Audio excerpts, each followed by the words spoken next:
Hello, आज आपण बनवतोय झटपट अशी ब्रोकलीची भाजी.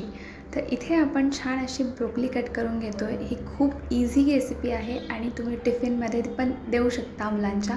छान अशी ब्रोकली कट करून याला चांगलं वॉश करून घेणार आहोत. इथे आता आपण कढईमध्ये थोडंसं तेल घालून घेणार आहोत आणि त्यानंतर यामध्ये थोडीशी मोहरी आणि थोडेसे जिरे घालून घेणार आहोत. छान तळतळल्यानंतर यामध्ये आपण थोडासा कांदा कट करून घालून घेणार आहोत. त्यानंतर याला चांगलं फ्राय करून घेऊया. कांदा थोडासा ट्रान्सल्युसंट झाल्यानंतर त्यामध्ये लसूणची पेस्ट घालून घेऊया आणि त्याला पण छान मिक्स करून घेऊया. त्यानंतर थोडासा कांद्याचा आणि लसूणचा रंग चेंज झाल्यानंतर यामध्ये लाल मिरची पावडर, हळद आणि धणेपूड घालून घेऊया. मस्त याला छानपैकी मिक्स करून घेतल्यानंतर यामध्ये थोडेसे टोमॅटो कट करून घातलेले आहेत आणि याला पण छान मिक्स करून घेणार आहोत.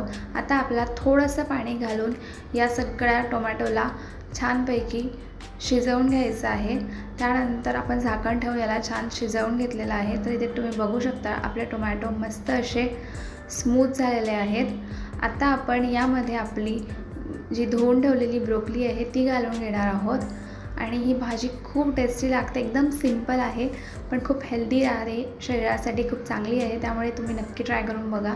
छानपैकी याला मस्त मिक्स करून घेतो आहे आणि त्यानंतर याला आपल्याला झाकण ठेवून मंद आचेवरती छानपैकी वाफवून घ्यायचं आहे. आपण मीठसुद्धा यामध्ये घालून घेतलं आहे आणि मस्त आता याला मिक्स करून आपण याला शिजेपर्यंत छान वाफवून घेणार आहोत.